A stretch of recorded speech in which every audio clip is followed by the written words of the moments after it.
may buntag sa tanan, no? So niya sad nga moyo na sa tas Ginoo, magpasalamat ta. So uban ko ninyo magampo ta, labi na tong nakaanhi sa ako ang tambalanan, sa akong altar, sa akong Senyor Santo Niño. Uban ko ninyo sa matag buntag ng mga pagampo, magpasalamat ta mga itagiyas Ginoo. Labi na tong mga tao nga gusto magpatambal og binisaya, moduol nato dinhi. Manghinaot ko nga inyong ubanan og pagsalit, pagtuo og mga pagampo. So uban ko ninyo magampo sa ta matag adlaw, buntag ug hapon. Atong dagkutan ning suga sa atong pagsalig, pagtuo og mga moyo tas Ginoo. Karon kini atong pagabuhaton may subay sa iyahang kabubuton ug di ta makasupak sa iyahang kasubuan. So magampo ta, dungan ko ninyo sa ngalan sa Amahan, sa Anak ug sa Dios nga Espiritu Santo. Amahan namo nga nasa sa langit, pagdaygon ang imong ngalan, umabot ka namo imong kamarian, matuman ang pagbuot kini sa yuta ug maingon sa langit. Ang kalanon namo sa matag adlaw, ihatag mo kanamo karong adlaw, ug pasayloa kami sa among mga sala. Maingon nga nagapasaylo sa kami sa nakasalatan namo, ug dili mo kami tugyan sa mga panulay, tinuon-luosa kami gikan sa mga daotan. Langit na mamahan, Lord, salamat na usab sa laing adlaw nga magihatag kanamo. Og labi na gid usab sa mga gasa grasya nga mong gikinahanglan sama sa adunay mga sakit ug balatian nga akong mga kaigsuonan. Tultuloy sila Ginoo ug asa sila moadto aron sila mangamuyo ug gamit ug mga tamban. Ang naot ko Lord ng unta kay akong kinabuhat, hatag unta nila nga makatabang ko ug magapangalagad ko sa mga isig katao. Ug kining tanang Ginoo sa akong pagpanambal, manghimo lang unta gikan kay imong tugtan nga sila makaangkon og maayong panggawas.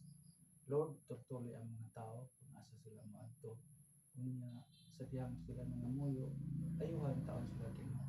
Kining tanan akong ginabuhat ng mga pangamuyo kanimo og kani akong pagpanambal sa akong isig katao, mahimo lang ang unta gikan kay imong tugtan ug kini unta masubay diha sa imong kabubuton.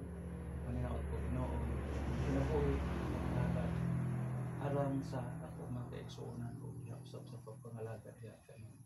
Kining tanang Ginoo akong salamatan para sa mga kaigsuonan nako nga manhi pa usalig ko tuo dunay mga sakit ug balatian nga makaani sa ako ang ginaot ko Ginoo nga imo sila ayuhon sama sa ilang adlaw-adlaw nga pagpangandoy ug sa mga butang usab na ilang kinahanglan.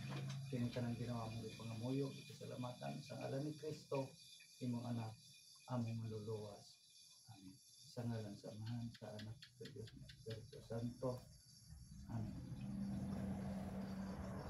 So mga kaigsuonan ako, no, salamat sa inyong pagkuban sa mga pagampo o mga hinaot ko nga niining tanan nga ako ang gihatag kanyang ihimplog mga gibuhaton matag adlaw. Inyong buhaton, suhay ninyo kaya maangko nato noon sa gyud ang ato ang Ginoo nga kanunay nagaamping nato. Pasalamatan nato unya atong ipangamuyo ang atong mga gibuhaton, atong gikinahanglan, siya na'y bahala sa tanan. So mahinaot ko nga inyong i-share, inyong mag-likes mo, i-heart ninyo ang ako ang mga ipang-post ng mga video ug magita usab ninyo ang mga tao giyon sa nako pagpanambal diri inubanan sa atong mga pagampo sa akong debosyon Senyor Santo Niño. Diin siya kanunay ang nagagiya nako ngano nagabuhat ako sa ingon. So salamat kay ninyo ha. Mga kaigsuonan ako, paki-share lang, din likes, din mahinaot ko nga kung kinin himong naikapuslanan diha sa inyohan adlaw-adlaw nga pag-uban sa ako ang mga gipang post. Salamat kay nanang tanan. So mayong buntag nya na sa hapon bali nasag ko sa atong mga pag-ampong pagpangaliya.